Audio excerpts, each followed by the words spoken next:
Saya buka dulu. Oke. Nah, hal yang ketiga ini adalah step out from comfort zone. Oke, ayo semuanya bilang step out from comfort zone. Oke, step out from comfort zone. Oke, sorry, tapi sebelum step out from comfort zone ada satu exercise dulu nih yang saya pengen lakukan ya. Oke, coba semuanya lihat gambar ini.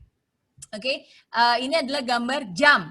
Oke, nah gambar jam ini sebagai referensi supaya Anda tahu arah jarum jam seperti apa. Oke, nah jadi sekarang saya ingin Anda semua, oke, coba saya stop share dulu. Saya ingin Anda semua tangannya ditunjukkan ke atas seperti ini, tunjukkan ke atas, oke. Dan saya ingin Anda buat lingkaran berputar di atas kepala Anda searah jarum jam seperti ini. Oke, coba buat putaran lingkaran searah jarum jam di atas kepala Anda seperti ini. Oke, ya ngomong-ngomong yang muter jarinya aja ya, kepalanya nggak usah ikutan muter ya. Oke, pastikan searah jarum jam. Sudah? Oke, nah kalau sudah sekarang putarannya dibawa ke bawah seperti ini, dibawa ke bawah, dan sekarang dilihat lagi arah putarannya sampai di bawah dagu dan dilihat lagi arah putarannya. Masih berputar searah jarum jam? Enggak. Berkebalikan? Berkebalikan. Oke ya. Tuh, kok bisa kayaknya pada bingung nih. Oke, coba ulang lagi. Oke, kita ulang lagi ya. Fokus ya. Sekarang tangannya seperti ini, putar searah jarum jam. Nggak usah pakai lagu ya, Pak Fanca katanya nggak ada musik, nggak seru-seru. Nggak usah pakai musik, yang muter jarinya soalnya, bukan kepalanya ya. Kayak gini, oke? Pastikan searah jarum jam. Nah, kalau sudah, tetap diputar, tapi sekarang dibawa ke bawah, sampai di bawah dagu dan dilihat lagi arah putarannya. Masih berputar searah jarum jam? Enggak. Berkebalikan? Berkebalikan. Betul. Oke. Yeay. Yang masih penasaran tanya kiri kanan ya, lu kok bisa sih? Nggak tahu, gue juga bingung. Oke. Nah, jadi apa yang saya ingin tunjukkan? Yang saya cara pandang. Mungkin Anda berpikir kok bisa sih? Yang pertama, apakah tangan saya gara-gara tadi ngelihat Miss Mary jadi gagal fokus, yang tadinya mutarnya seperti ini, sekarang mutarnya jadi kemana-mana seperti ini? Enggak ya, tangannya tetap sama, bukan sulap, bukan sihir, tapi yang berubah adalah cara pandangnya. Betul. Kalau pertama Anda ngelihat dari bawah ke atas, oke? Pertama Anda lihat dari bawah ke atas. Jarum jam, iya jarum jam. Sekarang Anda ngelihatnya dari atas ke bawah. Ternyata ngelihat dari bawah ke atas dan atas ke bawah berbeda, bahkan bertolak belakang. Nah, apa yang saya ingin tunjukkan? Sekali lagi, cara pandang. Nah, seringkali kita sebagai leader pun seperti itu. Satu hal yang sama, tapi dari sudut pandang kita sebagai leader, melihat ke bawah, dan dari sudut pandang para staf karyawan kita melihat ke atas, bisa jadi bertolak belakang. Padahal halnya sama, tujuannya sama, maksudnya sama, tapi karena sudut pandang yang berbeda bisa jadi bertolak belakang. Nah, disinilah dibutuhkan sinergi, ya walaupun masa-masa pandemi akan lebih sulit untuk bertemu, tapi tetap dibutuhkan komunikasi ya kepada anggota tim untuk sama-sama mengubah strategi, sama-sama mencari cara terbaik gitu untuk kita bisa improve dalam situasi seperti ini ya dan seterusnya. Oke, jadi samakan persepsi dan dikomunikasikan. Oke, and how you see the world, betul bagaimana Anda melihat hidup, oke, dan itulah yang nantinya akan terjadi kepada Anda. Oke, so focus on the right things. Nah, tadi hal ketiga yang saya bilang, oke, ada yang masih ingat tadi hal yang ketiga? Oke, hal yang ketiga adalah mana nih? Oke, masih ingat. Thank you. Hal yang ketiga adalah step out from comfort zone. Oke, nah ini ya, step out from comfort zone.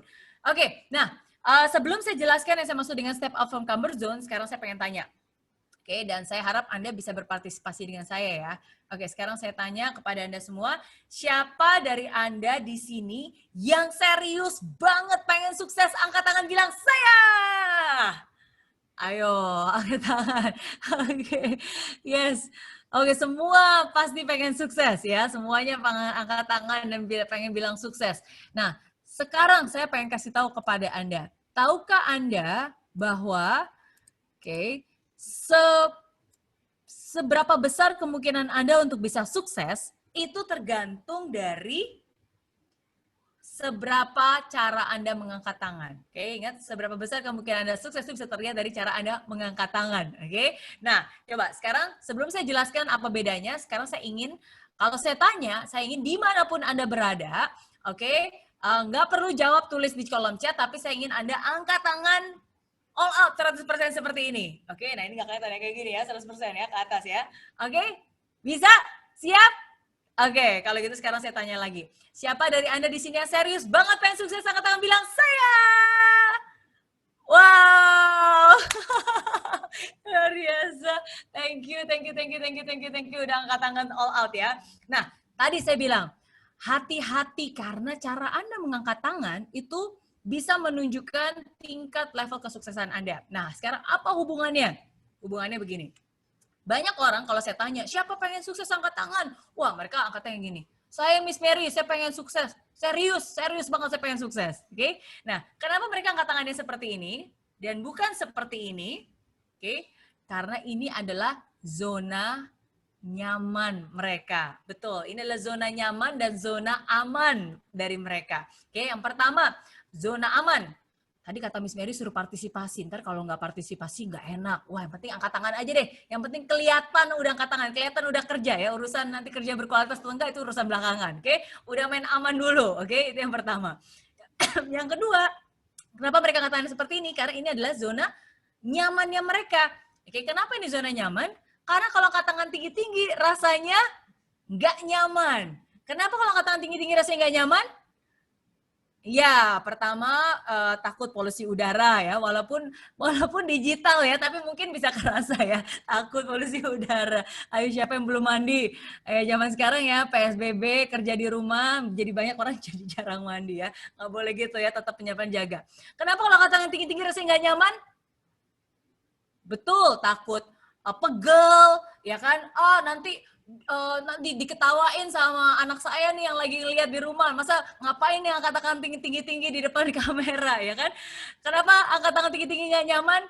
Yes, takut ketiaknya basah katanya Pak Thomas, oke? Takut bajunya bolong lah, takut capek, pegel. Nanti kalau encok saya kumat gimana? Wah, dan seterusnya dan seterusnya. Dan semua itu membuat Anda merasa nggak nyaman. Dan akhirnya, ya udah deh, segini aja deh. Udah segini aja deh. Yang masih aman, yang nggak mungkin disalahkan, tapi masih dalam batas nyaman. Oke? Nah, dan inilah yang akhirnya terjadi dalam kehidupan banyak orang. Oke, dan akhirnya mereka terjebak dalam zona nyaman ini. Kenapa saya bilang ini adalah jebakan Batman? Oke, karena tidak ada yang namanya pertumbuhan di dalam zona nyaman. Tidak ada yang namanya pertumbuhan di dalam zona nyaman. Sedangkan manusia, kita semua kodratnya untuk bertumbuh. Anda pasti mau bertumbuh. Coba sekarang saya tanya, siapa dari Anda ingin omsetnya bertumbuh 10 kali lipat bahkan lebih? Tulis di kolom chat bilang saya, yes. Siapa dari Anda ingin income saldo rekeningnya juga bertumbuh lebih banyak lagi? Yes, oke kan? Semua orang ingin bertumbuh, ingin omsetnya bertumbuh, ingin saldo rekeningnya bertumbuh. Nah, kalau Anda benar-benar serius ingin bertumbuh, berarti Anda harus berani untuk keluar dari zona nyaman Anda, berani untuk mencoba dari hal-hal yang baru, oke, berani untuk mencoba cara-cara baru yang mungkin belum tentu dijamin hasilnya bisa sukses, tapi kalau tidak ada nama perubahan, nggak mungkin ada namanya kesuksesan, oke? Jadi harus berani untuk keluar dari zona nyaman, harus berani untuk berubah, oke? Harus berani untuk berubah. Ngomong-ngomong yang saya bilang keluar dari zona nyaman ya, bukan keluar dari perusahaan ya. Kalau keluar dari perusahaan itu namanya manja, oke? Nggak mau susah bersama, maunya cara yang gampang aja. Tapi keluar dari zona nyaman, artinya mau mencoba hal yang baru, mau belajar hal yang baru, oke? Mau sama-sama bertumbuh. Setuju? Oke, ya, setuju. Nah, jadi dan seperti itulah yang saya juga lakukan. Di saat-saat krisis, balik lagi ya, saya lanjutin lagi ceritanya. Siapa yang pengen saya lanjutin lagi ceritanya? Terus di kolom chat bilang, lanjut Miss Mary. Oke, yes. Nah, jadi pada saat itu, saya ingat banget, pada saat itu saya nggak tahu harus ngapain, saya nggak tahu harus mulai dari mana. Ya, saya lagi ngomong ketika pas lagi tahun 98, akhirnya saya kuliah di Singapura, akhirnya saya bertekad saya harus punya mimpi. Pokoknya saya pengen sukses. Saya nggak mau keadaan sulit sekarang mempengaruhi masa depan saya. Saya percaya masa depan saya lebih bagus daripada keadaan sulit saat ini. Tapi terus terang, saya nggak tahu harus ngapain. Saya nggak tahu harus mulai dari mana. Saya bahkan nggak tahu gimana ya caranya saya bisa mewujudkan semua itu. Sama sekali nggak tahu. Tapi saya sadar satu hal. Saya sadar kalau saya benar-benar serius ingin mengubah hidup saya, bertahan aja nggak cukup. Saya harus berjuang. Tahu bedanya bertahan dan berjuang? Jelas berbeda ya. Kalau sebelumnya di hidup saya terus-menerus bertahan, ngumpet-ngumpet makan roti di toilet, bertahan dengan hidup $10 setiap minggu. Mau sesabar apapun saya bertahan, mau setabah apapun saya bertahan, saya nggak mungkin bisa mengubah hidup saya nggak mungkin bisa mewujudkan mimpi-mimpi saya, nggak mungkin. Oke, saya harus berjuang. Dan yang saya maksud dengan berjuang, berarti saya harus berani melakukan hal-hal yang nggak pernah saya lakukan. Yang saya maksud dengan berjuang, berarti saya harus berani untuk melangkah. Saya nggak bisa hanya diam, berharap, ya nanti juga berubah sendiri, ya nanti keadaan juga akan baik lagi. Nggak mungkin.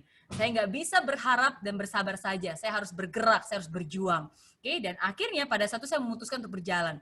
Nah, saya nggak mau nunggu sampai saya kelar kuliah baru melakukan sesuatu. Apapun yang bisa saya kerjakan pada saat itu, saya kerjakan dengan sungguh-sungguh. Dan akhirnya, ya udah, saya mulai mencari pekerjaan. Dan ternyata hidup itu tidak mudah, amat sangat tidak mudah.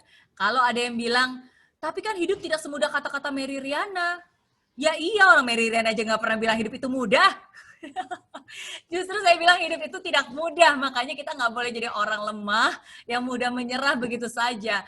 Justru menurut saya, kadang bukan berarti begitu kita punya mimpi, terus kita punya rencana, terus tiba-tiba, wow, semuanya jadi gampang. Nggak semudah itu ya. Tidak semudah itu, Ferguson. Justru yang terjadi adalah sebaliknya nih. Seringkali kita semua nih, apalagi orang sales ya, kita kan pasti punya target.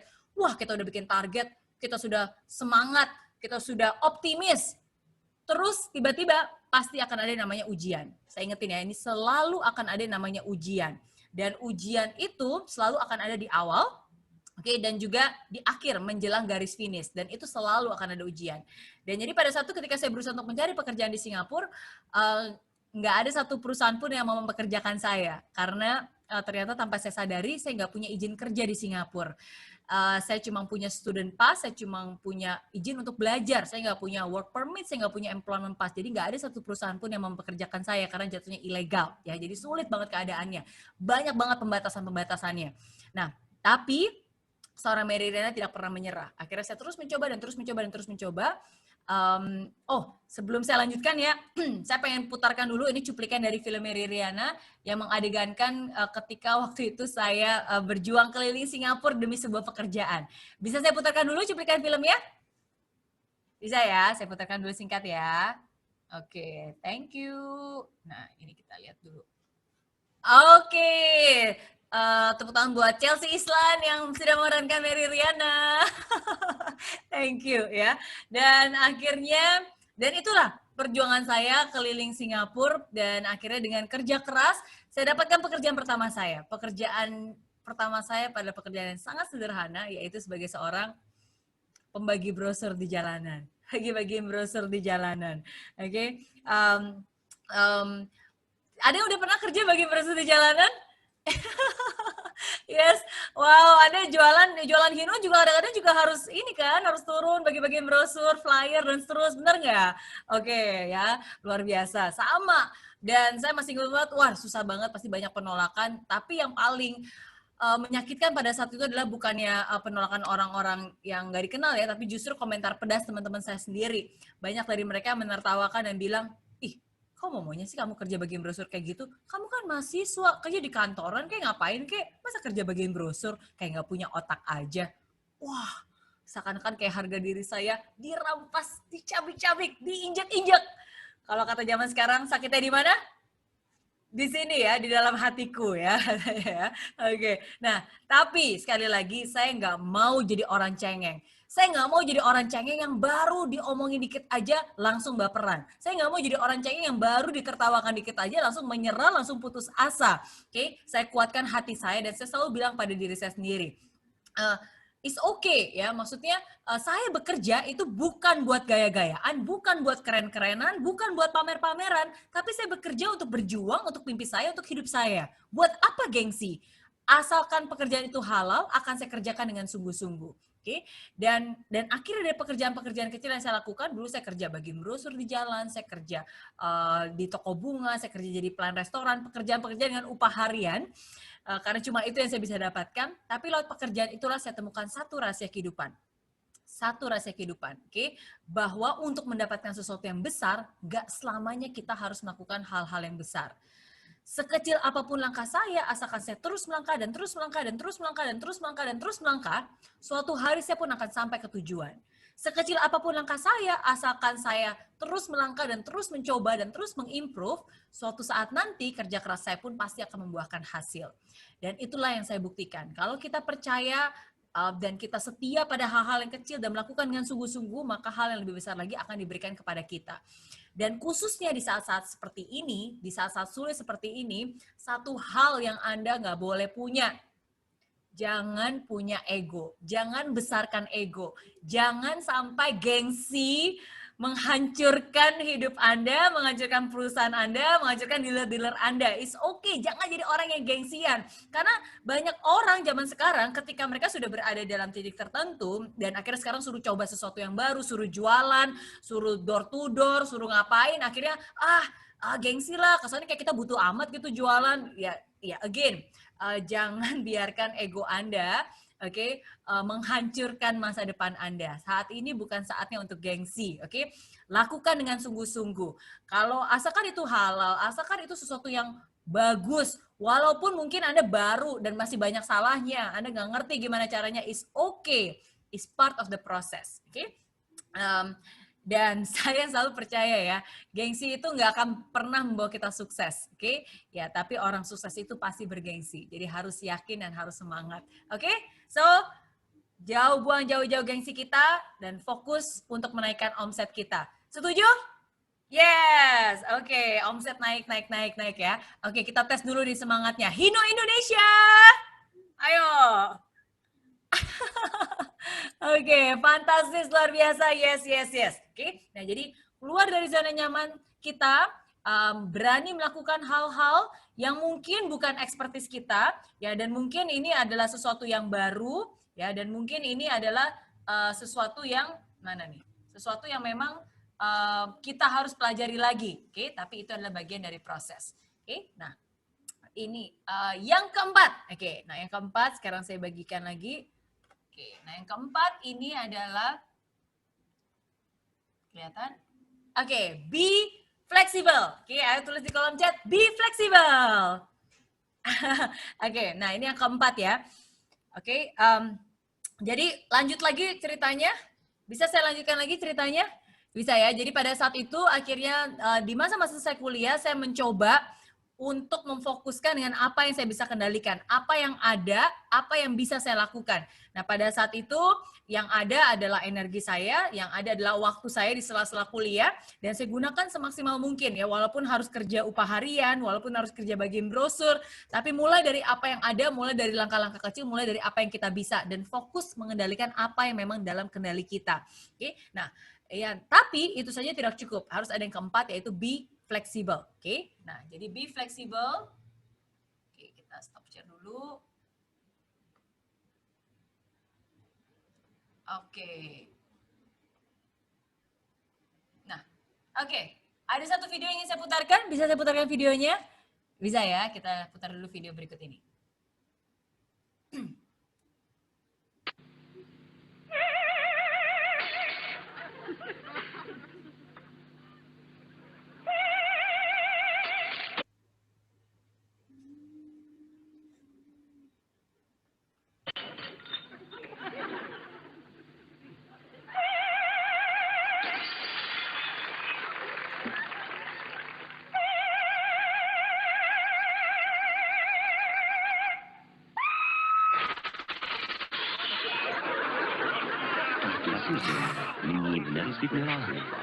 Yeay, oke, tepuk tangan dulu buat penyanyi opera kita. Oke, ternyata botolnya botol plastik ya, ternyata botolnya botol plastik. Nah, sama seperti setiap video saya, mungkin Anda menertawakan video-video yang saya putarkan, tapi tanpa kita sadari, kita pun seringkali menjadi orang yang seperti itu. Terus-menerus melakukan hal yang sama dan berharap hasilnya berbeda, yang nggak akan mungkin. Sama seperti video tadi, dikasih gelas pecah, kasih gelas pecah, kasih gelas sudah pasti pecah. Tapi coba sekarang saya ganti dari gelas ganti botol ganti botol plastik Ternyata satu perubahan kecil bisa membawa dampak hasil yang luar biasa berbeda, perubahan yang signifikan. Oke, nah again yang ingin saya tunjukkan adalah be flexible, mau mencoba cara-cara baru dan mau mencoba strategi baru.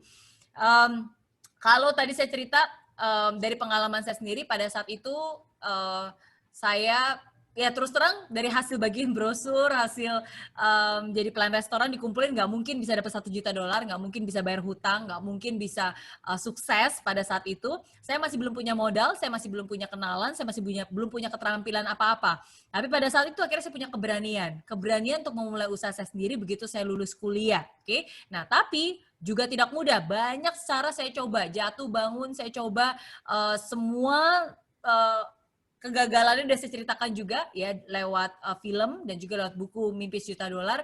Waktu itu saya pernah ditipu orang, saya pernah uang saya dibawa kabur, saya pernah hampir seluruh tabungan saya ludes dalam waktu singkat di stock market ya. Pokoknya banyak sekali jatuh bangunnya. Nah, tapi di situ saya belajar satu hal. Saya belajar kalau saya benar-benar serius ingin memulai bisnis saya, bisnis itu nggak bisa hanya sekedar ikut-ikutan. Nggak bisa hanya sekedar ikut-ikutan. Nggak bisa hanya, wah kayaknya ini cara gampang sukses kaya raya tanpa modal, ngikut. Wah cara gampang sukses tanpa ngapa-ngapain, ngikut. Ya, nggak bisa. Kita harus cerdas dalam melangkah, kita harus mempelajari strateginya. Oke, bukan berarti kalau kita berubah terus modal bisa aja terus tiba-tiba semua jadi bisa. Enggak. Artinya kita juga harus bisa mengupgrade diri kita, belajar strategi baru, belajar cara baru. Kalau zaman sekarang kita ingin mengubah strategi penjualan menjadi lewat online. Oke? Belajar caranya. Nah, cara yang paling cepat adalah dengan melihat yang sudah sukses, contoh suksesnya siapa, oke? Pelajari yang dia lakukan apa, metodenya gimana, cara approach-nya seperti apa, ya. Kalau Anda kenal orangnya, ajak makan, ya. Ajak makan teman, ya, bukan makan teman. Oke, ya. Jadi ajak teman ngobrol, cari tahu caranya, dan supaya disitulah Anda bisa belajar. Oke, nah again harus bisa mengubah strategi. Nah, singkat cerita pada saat itu akhirnya saya lebih saya sadar bahwa berani saja tidak cukup. Kalau tadi saya bilang Anda berani keluar dari zona nyaman, berani mencoba, ya, berani bertumbuh. Ingat, berani bukan berarti nekat. Ingat, berani bukan berarti nekat, ya. Dan itu yang saya pelajari selama pertama kali saya membangun bisnis entrepreneurship saya. Berani bukan berarti nekat, harus cari cara, harus cari strategi, harus mau merendahkan hati untuk belajar cara-cara baru, bahkan dengan orang yang mungkin jauh lebih muda dari kita. Oke? Karena again, jangan sampai ego itu yang menghancurkan diri kita sendiri. Nah, dan singkat cerita, akhirnya saya memutuskan untuk terjun ke dunia sales. Ya, dan dari begitu banyak pilihan sales pada saat itu saya memilih untuk menjual produk-produk keuangan. Jadi saya menjual produk-produk keuangan di Singapura, baik dari segi tabungan, deposito, asuransi, reksadana, kredit card, investasi, dan lain sebagainya. Dan saya mulai lagi semuanya dari nol. Kenapa? Karena saya nggak punya background sales, saya nggak punya background marketing, ya. Saya juga bukan kuliah bisnis. Ada yang bisa nebak saya dulu kuliah jurusan apa? Ayo, ada yang bisa nebak? Akuntansi bisnis bukan. Oke. Saya lulus sebagai sarjana teknik elektro. Wih, teknik elektro nih. Siapa di sini teknik elektro juga? Yes, teknik elektro ya. Jadi jauh sekali berbeda dengan bisnis yang saya tekuni di Singapura di bidang jasa keuangan dan juga bisnis yang tekuni di Indonesia sekarang di bidang edukasi. Jadi jauh sekali berbeda. Tapi sekali lagi, saya adalah orang yang sangat menghargai namanya proses. Kalau saya harus mulai lagi dari awal, saya akan mulai lagi dari awal. Kalau saya harus belajar lagi, saya akan mengosongkan gelas saya dan mengisi dengan pengalaman baru, mengisi dengan strategi-strategi baru. Mulai lagi dari awal. Walaupun tidak mudah ya, saya nggak punya modal, saya nggak punya kenalan, saya nggak punya keterampilan apa-apa. Yang saya punya pada saat itu adalah keberanian, waktu, dan tenaga. Itu yang saya kerjakan dengan sungguh-sungguh. Karena saya nggak punya modal, jadi semua saya kerjakan sendiri pada saat itu, ya, mulai dari yang bagiin brosur, yang jualan, yang follow up ke customer, yang turun one on one, door to door, semua saya kerjakan sendiri. Karena kalau zaman dulu kesannya keren ya, wah keren banget Miss Mary punya bisnis sendiri di Singapura, tapi nggak sekeren yang Anda bayangkan. Walaupun kesannya keren CEO, tapi CEO itu bukan Chief Executive Officer, tapi Chief Everything Officer. Chief Everything Officer ya. Semua hal dikerjain sendiri. Tapi di saat-saat sulit seperti saat ini, ya mungkin kita sebagai owners, Anda sebagai pemimpin tertinggi, Anda mungkin sebagai yang sudah bertinggi di perusahaan, mungkin harus turun tangan sendiri juga untuk belajar lagi dan mengatur strategi. Mungkin harus hands on, ya karena ini adalah saatnya. Karena saya nggak punya kenalan siapa-siapa pada saat itu, akhirnya saya harus jualan ke orang-orang yang saya nggak kenal. Jadi dari door to door, dari rumah ke rumah saya ketokin satu-satu supaya saya bisa jualan, dari halte bus, stasiun MRT. Oke, di mana ada keramaian, di situ saya datengin dan saya selalu meng-approach orang-orang yang saya nggak kenal. Saya kerja 14 jam tiap hari, non-stop 7 hari selama seminggu. Itu yang saya lakukan. Karena cuma itu modal saya. Saya bukan anak yang terakhir dari keluarga kaya raya yang kalau gagal bisa tinggal minta modal dan lanjut lagi. Enggak, ya. Tapi saya harus semua berjuang sendiri. Jadi saya kerja keras. 14 jam tiap hari, non-stop 7 hari selama seminggu. Kalau saya sekarang mungkin lebih mudah ya, prospecting bisa dilakukan dengan online, prospecting juga bisa dilakukan lewat sosial media, ada yang bisa langsung IG live, langsung bisa jualan ya. Apalagi zaman sekarang ada banyak cara sebenarnya. Zaman sekarang yang sedang ngetren ini jualan lewat sosial media tuh nggak ada batasannya ya, bukan berarti hanya bisa jualan-jualan merchandise yang dengan harga yang murah, yang harganya 100.000 atau mungkin jutaan, tapi zaman sekarang di saat-saat ini saya tahu ada beberapa perusahaan yang berhasil menjual dengan produk seharga ratusan juta, bahkan MM-an lewat virtual ya, lewat sosial media. Di Tokopedia saya lihat juga, saya dengar Hino pun sekarang juga ada dijual di Tokopedia dan berhasil ada yang menjual ya lewat marketplace. Di Tokopedia pun juga sekarang ada yang jual rumah ya. Kemarin saya ngelihat ada dari Meikarta pun juga sekarang dijual di Tokopedia. Banyak juga yang melakukan strategi pemasaran lewat virtual ya, virtual gathering. Salah satu teman saya juga pengusaha properti, karena sekarang PSBB mereka nggak bisa menunjukkan propertinya langsung, jadi open house-nya lewat virtual. Oke, baik itu dia keliling dan nunjukin satu persatu, ya kan, unboxing dan menunjukkan fitur-fitur. Ya, jadi menurut saya nggak ada yang namanya batasan untuk tidak melakukan. Ada banyak hal yang bisa kita lakukan saat ini. Be creative, be flexible, mau mencoba cara. Dan akhirnya pada saat itu kalau saya bisa tunjukin, bentar ya. Nah, yang udah pernah nonton filmnya pasti tahu. Oke. Bentar, saya tunjukin lagi yang ini. By the way di sini udah pada nonton filmnya ya. Oke, yes, yang nggak perlu yang udah nggak nonton filmnya, yang udah nonton filmnya, oke, nanti bisa dicek aja di film Mary Riana, sekarang juga ada di iFlix. Nah, tapi yang saya ingin tunjukkan seperti ini, oke? Nah, jadi saya waktu itu karena saya nggak punya kenalan siapa-siapa, akhirnya saya harus jualan ke orang-orang yang saya nggak kenal di halte bus stasiun MRT. Jadi di stasiun MRT dan halte bus seperti inilah seorang Mary Riana, sarjana teknik elektro, berdiri di halte bus supaya untuk bisa menunggu orang-orang yang baru pulang kantor supaya saya bisa meng-approach dan mempresentasikan produk keuangan yang saya jual pada saat itu.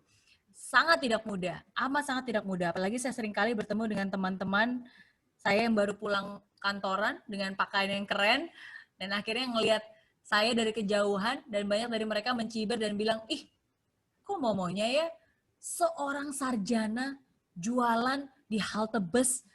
Katanya mimpinya setinggi langit, katanya pengen jadi pengusaha, ternyata ujung-ujungnya jualan doang, nggak dapat kerjaan kali.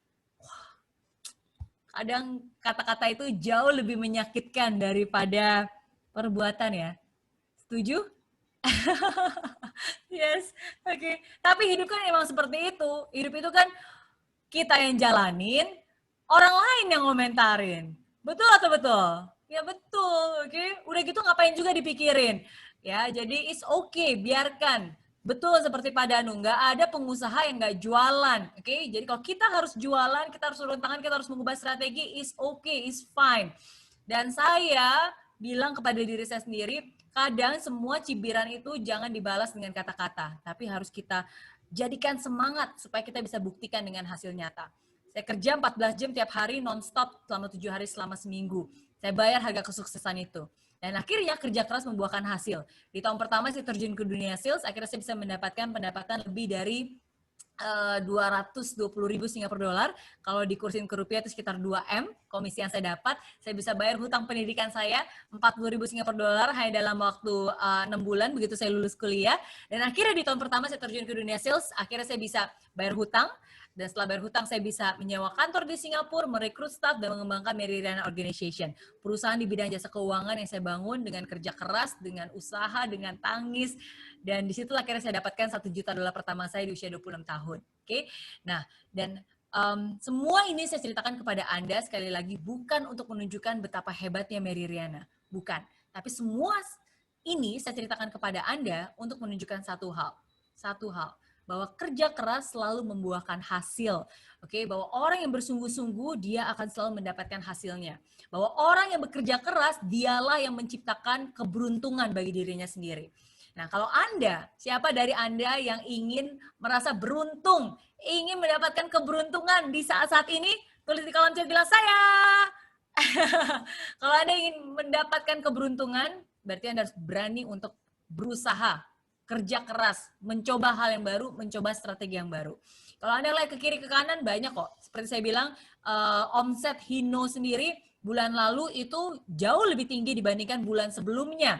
Oke, itu menunjukkan satu hal, bahwa the market is growing, there's always a way, ada jalan, ada cara. Cari tahu siapa orang yang berhasil, siapa top salesnya, dari dealer mana, pelajari caranya seperti apa. Kalau dia berhasil bisa menjual lewat virtual gathering, coba pelajari gimana caranya, kok bisa, oke, dan lakukan dan praktekkan. Jangan menunggu semuanya sempurna dulu, oke? Tapi inilah saatnya. Pandemi ini hanya sementara, tapi perubahan yang Anda lakukan saat ini itu hasilnya akan selamanya. Ingat, pandemi ini hanya sementara, tapi perubahan yang Anda lakukan saat ini untuk bisnis Anda itu dampaknya akan selamanya. Dan saya yakin ketika Anda berada dalam keadaan kepepet, Anda kreatif dan mau mencoba hal yang baru inilah yang nantinya bisa menjadi ujung tombak perusahaan Anda atau sales perusahaan Anda juga. Oke? So, let's do it. Harus setuju, harus bisa. Amin. Amin. Tulis di kolom chat, saya pasti bisa. Oke. Nah, itu yang keempat ya, be flexible. Oke, masih ada lagi yang berikutnya, ini adalah yang kelima. Oke, nah yang kelima adalah teamwork. Oke, nah ini saya ingin menunjukkan satu video. Oke, di saat-saat sulit, oke, ayo tulis di kolom chat semuanya bilang teamwork. Teamwork. Yes. Di saat sulit, dengarkan baik-baik ya. Di saat sulit, disitulah Anda harus solid. Oke? Di saat-saat sulit, disitulah Anda harus solid. Dan saya salut dengan Hino Indonesia yang Anda mengadakan acara seperti ini, Anda mengumpulkan semua sales, dealers ya untuk tetap bersama-sama, yuk kita cari solusi, kita upgrade diri, belajar digital. Saya dengar-dengar tadi juga baru belajar dari Nico Julius ya, belajar tentang Instagram. Yang tadinya gaptek sama seperti saya sebelum ada pandemi ini gaptek banget, nggak tahu yang namanya Zoom, nggak pernah mengadakan conference call, selalu meeting offline, selalu menjalankan bisnis secara konvensional. Tapi selama 4 bulan terakhir ini, saya benar-benar belajar. Mau nggak mau saya harus melek teknologi, mau nggak mau saya harus mencoba caranya iklan di sosial media seperti apa sih, caranya masukin produk di marketplace seperti apa sih, oke? Nah, dan semua itu dilakukan tidak hanya sendiri. Betul, seperti Pak Udin bilang, harus saling menyemangati. Karena di saat susah, di saat kita baru mencoba hal yang baru, itu pasti bahkan banyak kegagalannya, bahkan banyak kekecewaannya. Tapi kalau kita bisa saling menyemangati satu sama lain, belajar satu sama lain, dan menguatkan satu sama lain, ya proses pembelajarannya dan proses kesuksesannya akan jauh lebih bisa, ya akan jauh lebih cepat. Oke? Nah, jadi di saat-saat sulit, disitulah kita harus tetap solid. Oke? Harus tetap solid. Nah, ada satu video lagi yang saya putarkan. Video ini menarik. Ini adalah true story, terjadi di Kepulauan Thailand. Dan saya ingin Anda benar-benar memperhatikan dengan seksama true story ini, karena apa yang mereka alami, menurut saya itu juga yang sekarang terjadi dan kita alami pada saat ini. Oke, dan semoga pembelajaran dan benang merahnya, bisa saya sampaikan nanti setelah nonton videonya. Bisa saya putarkan dulu videonya? Bisa ya? Solid bukan julid, betul Pak, betul. Tetap semangat. Oke, saya putar dulu videonya berikut ini. ถ้าพูดถึงทีมฟุตบอลของเราคงต้องย้อนกลับไปที่วันแรกที่นี่ชาวบ้านชอบดูฟุตบอลกันมากแต่ไม่มีใครเคยเล่นหรอกก็อย่างที่เห็นเรากินนอนอยู่บนน้ำมาแต่ไหนแต่ไรแล้วเพราะที่นี่ไม่มีพื้นดินสักนิดกีฬาอย่างเดียวที่เล่นกันได้คือแข่งเรือไม่ก็มกที่นี่ชาวบ้านชอบดูฟุตบอลกันมากแต่ไม่มีใครเคยเล่นหรอกก็อย่างที่เห็นเรากินนอนอยู่บนน้ำมาแต่ไหนแต่ไรแล้วเพราะที่นี่ไม่มีพื้นดินสักนิดกีฬาอย่างเดียวที่เล่นกันได้คือแข่งเรือไม่ก็โม้กันเรื่องปลาที่จับได้วันนั้นแหละความคิดเล็กๆก็เกิดขึ้นพวกเราคิดตั้งทีมฟุตบอลขึ้นมาแต่ชาวบ้านก็คิดว่าพวกเราบ้าเด็กพวกนี้ส่งเสียงอะไรกันปาเปิ้ลหีหมดแล้วเราตั้งทีมบอลเราจะเป็นแชมป์โลกมีแต่ทะเลกันพี่กับทีมตกหมึก อย่างที่แกพูดพวกเราไม่มีแม้แต่ที่ให้เล่นฟุตบอลพอเราจัดทีมกันเสร็จปัญหาต่อมาก็คือเราจะเตะกันที่ไหนล่ะที่นี่มีแต่ทางเดินแคบๆแล้วเราก็มีความคิดว่าเราต้องสร้างพื้นที่ของเราเองเรารวบรวมเศษไม้เก่าๆ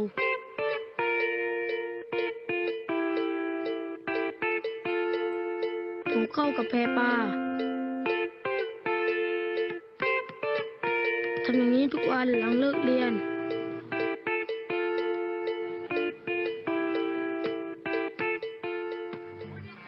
แล้วเราก็สร้างสนามของเราขึ้นมามันโยกเยกแต่มีวัตถุปูเต็มไปหมดบนตกน้ำบ่อยมากเลยพวกเราด้วยแต่เราก็เรียนรู้ในการเล่นบนสนามแบบนี้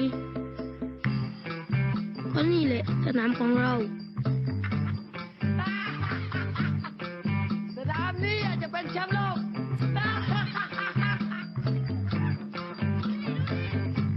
แล้ววันหนึ่งเราก็ได้ไปสมัครการแข่งขันฟุตบอลไม่รู้ดิ แล้วเราจะสู้กับเขาไหวเหรอ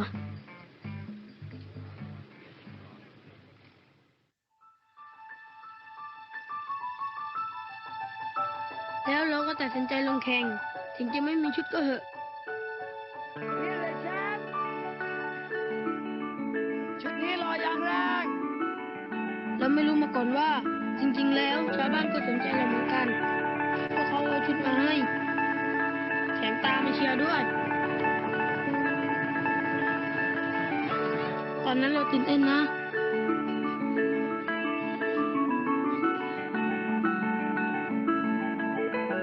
แต่พอเอาเข้าจริงเราทำได้ดีกว่าที่คาดไว้จังหวะเท้าของเราดีกว่าจากการเลี้ยงหลับตะปูแถมประตูในสนามจริงใหญ่กว่าตั้งเยอะแล้วเราก็เข้าถึงรอบ4 ทีมสุดท้ายวันนั้นฝนตกหนักมากแถมคู่แข่งก็เป็นแชมป์เก่ารองเท้าของเราเต็มไปด้วยน้ำเราเล่นกันไม่ได้เลยหมดครึ่งแรกเราโดนนำไป2 ลูกเราสู้ไม่ได้จริงๆเราไม่รู้จะทำยังไงหลังจากครึ่งแรกที่เราสู้ไม่ได้เราต้องทำอะไรบางอย่างเราต้องกลับไปเล่นฟุตบอลแบบของเราด้วยการถอดรองเท้ามันเป็นฟุตบอลแบบที่เราถนัดจริงๆคู่แข่งสู้เราไม่ได้เราเล่นดีขึ้นทำได้ดีขึ้น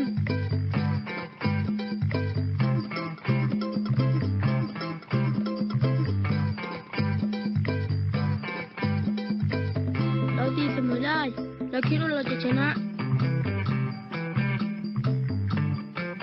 แต่เพราะลูกนั้นในนาทีสุดท้ายนั่นแหละ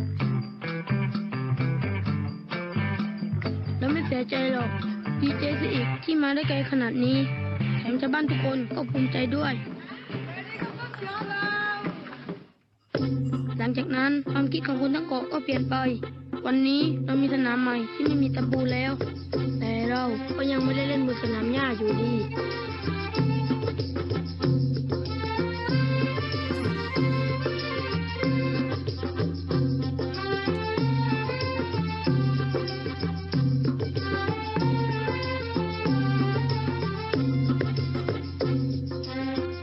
แล้วเรื่องของคุณล่ะ TMB เชื่อว่าพลังในตัวคุณเปลี่ยนโลกให้ดีขึ้น TMB make the difference. Oke, tepuk tangan luar biasa buat Pani Football Club ya. True story terjadi di Kepulauan Thailand, bagaimana sekelompok bocah kecil yang punya mimpi dan akhirnya mereka bisa mewujudkan mimpi mereka. Oke, nah tapi ada pembelajaran berharga yang saya ingin jelaskan kepada Anda semua, dan ini benang merah dari apa yang sudah saya bagikan sampai hari ini, 5 poin yang tadi saya bagikan. Yang pertama, dari video tadi, oke, kita semua sadar bahwa sesuatu yang besar itu dimulai dari mimpi yang besar. Bocah-bocah kecil itu nggak pernah main sepak bola sama sekali. Tapi karena mereka suka banget nonton pertandingan sepak bola, akhirnya mereka terinspirasi. Dan akhirnya mereka bilang, wah suatu hari nanti kita juga harus menjadi tim sepak bola yang terkenal. Dan mereka semangat dan mereka percaya dan mereka gembira sekali dengan mimpi itu. Oke? Nah, tapi apa yang terjadi? Ketika kita punya mimpi besar, pasti kita akan ditertawakan oleh orang-orang sekitar kita. Sama seperti hari ini. Hari ini, di mana semua orang omset turun, di mana semua orang mengadjust target-targetnya, dan ketika kita punya mimpi, pokoknya nggak mau tahu 3 bulan mendatang target kita harus ter-achieve. Pokoknya yang lain boleh jualan turun, tapi Hino Indonesia jualan harus naik, oke? Kita harus bisa jualan, nggak peduli situasi, kita tetap harus bisa jualan. Dan itu mimpi dari kita semua, mimpi dari Anda. Oke? Dan again, percaya berawal dari sebuah mimpi. Dan ketika kita punya mimpi itu, kita mungkin akan ditertawakan oleh orang sekitar. Oh, yang bener, gila lu. Jangankan naikkan omset, ada yang kebeli aja udah syukur-syukur kali. Ngapain punya target tinggi-tinggi dan seterusnya. Banyak orang menertawakan. Sama seperti video tadi, ketika anak-anak itu semangat dengan targetnya dia, ditertawakan oleh tetangganya sendiri. Tetangganya tertawa dan bilang, hahaha, yang bener aja, mimpi di siang bolong. Mana mungkin kamu bisa jadi pemain sepak bola terkenal? Orang lapangan aja nggak punya, jangankan lapangan. Orang lahan aja terbatas. Gimana mau punya lapangan sepak bola? Gimana mau jadi sepak bola terkenal? Ditertawakan oleh tetangganya sendiri. Sekarang saya tanya kepada Anda. Yang dibilang sama tetangganya itu fakta atau bukan? Ayo, fakta atau bukan? Fakta. Memang betul. Mereka nggak punya lahan. Memang betul mereka nggak punya lapangan. Jadi yang dikatakan oleh tetangganya itu memang fakta. Tapi ingat, apa poin kedua yang saya bagikan hari ini? Change perspektif. Anda punya pilihan. Keadaan akan selalu sama, tapi Anda punya pilihan untuk melihat keadaan itu dari sudut pandang yang mana. Anda mau fokus pada apa yang Anda tidak punya, nggak punya ini, nggak punya itu, ya, nggak punya lapangan, nggak punya pengalaman, nggak punya keterampilan, ya, atau Anda fokus dengan apa yang Anda punya. Anak-anak itu memilih untuk fokus dengan apa yang dia punya. Apa yang dia punya? Oke, karena memang benar, karena mereka tinggal di kepulauan, lahan sangat terbatas. Tapi justru karena mereka tinggal di kepulauan, banyak nelayan, banyak perahu, banyak kayu-kayu bekas. Dan akhirnya kayu-kayu bekas itulah mereka kumpulkan, dan setiap pulang sekolah mereka meluangkan waktu untuk mengumpulkan kayu-kayu bekas itu dan merakitnya menjadi sebuah lapangan terapung. Oke, memang jauh dari sempurna, tapi sudah cukup untuk mereka memulai dan latihan di sana. Sama dengan keadaan sekarang, nggak perlu nunggu semuanya sempurna dulu. Oke, jangan fokus dengan apa yang Anda tidak ada. Jangan fokus dengan apa yang Anda tidak punya. Lihat keadaan Anda, apa yang Anda bisa, apa yang Anda punya, apa yang Anda bisa kendalikan. Gunakan itu saja dulu, itu sudah cukup. Dan jangan mengekspek sempurna dulu ya, sama seperti tadi, lapangannya masih jauh dari sempurna, masih banyak paku kemana-mana, latihannya masih kejebur, basah-basahan kemana-mana. Tapi disitulah mereka memulai, mereka berlatih dan berlatih dan berlatih. Sampai suatu hari, mereka mendapatkan selebaran, undangan untuk bisa lomba di perkotaan. Oke, awalnya mereka ragu, bisa nggak ya? Masa kita lomba lawan anak-anak kota? Orang-orang kota kan lebih berpengalaman, orang-orang kota kan lebih banyak fasilitas, orang-orang kota kan lebih bisa. Yakin nih kita mau bertanding, kita kan belum siap. Oke, nah dan ingat apa poin ketiga yang saya bilang hari ini? You have to step out from comfort zone.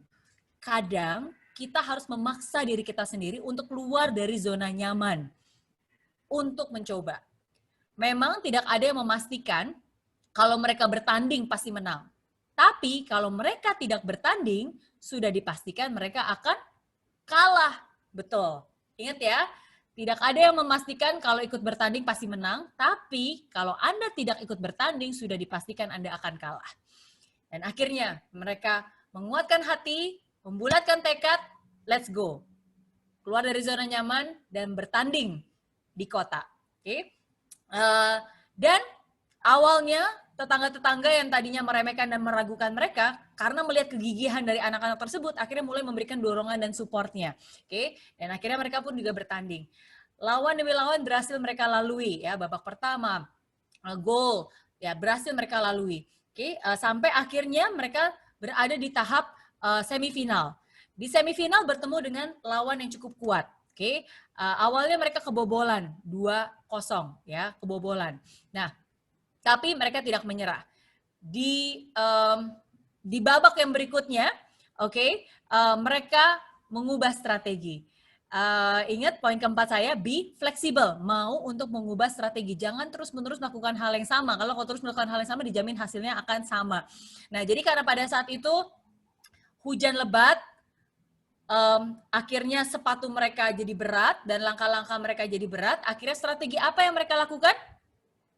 Mereka melepas sepatu, betul ya. Akhirnya mereka melepas sepatu mereka dan bertanding tanpa alas kaki. Mereka mengubah strategi. Dan tahukah Anda, sadarkah Anda, oke, perhatikan baik-baik, this is amazing. Sadarkah Anda bahwa yang awalnya itu adalah kekurangan mereka, pada saat itu menjadi kelebihan mereka. Ingat ya, yang awalnya adalah kekurangan mereka, justru pada saat itu menjadi kelebihan mereka. Karena dulu mereka nggak punya lapangan, akhirnya harus pakai lapangan terapung, dan akhirnya harus becek-becekan, itu kekurangan mereka. Tapi justru karena kekurangan mereka itu pada akhirnya menjadi kelebihan mereka. Karena mereka sudah terbiasa untuk latihan becek-becekan dengan air, akhirnya ketika mereka melepaskan sepatu dan bertanding tanpa alas kaki, mereka jauh lebih sigap, mereka jauh lebih cekatan, dan jauh lebih lincah dibandingkan lawan. Dan akhirnya mereka bisa mengejar ketinggalan dan kedudukan menjadi 2-2. Oke? Nah, namun sayangnya di menit terakhir tim lawan berhasil menggolkan gol yang ketiga dan mereka harus puas berada di posisi ketiga, ya, juara ketiga akhirnya. Nah, mereka tidak menang, tapi mereka sama sekali nggak merasa kalah. Walaupun mereka bukan juara, tapi mereka sama sekali tidak merasa kalah. Karena bagi mereka itu adalah pengalaman luar biasa. Bagi mereka itu adalah pembelajaran yang luar biasa yang mereka bisa bawa pulang ke kampungnya untuk mereka berlatih dan menjadi lebih baik lagi.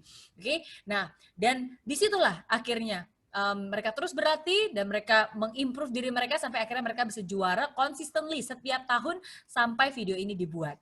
Nah, apa yang saya ingin tunjukkan sekali lagi, semua benang merah yang tadi saya sudah bagikan, itu pun juga dipraktekkan oleh mereka. Dan itulah situasi yang harus kita lakukan pada saat ini. Yang paling penting adalah mereka melakukannya dengan kerjasama yang baik, solid. Di saat susah, dijamin pasti ada susahnya, dijamin pasti ada salahnya. Kalau Anda perhatikan, mereka sama sekali nggak menyalahkan satu sama lain. Mereka nggak menyalahkan, tuh kan saya juga bilang, ngapain kita ikut-ikut bertanding, udah pasti kita kalahkan. Tuh kan saya bilang apa, mereka nggak menyalahkan satu sama lain. Karena ketika mereka mulai menyalahkan satu sama lain, disitulah akhirnya mulai ada perpecahan, dan disitulah akhirnya awal dari kehancuran.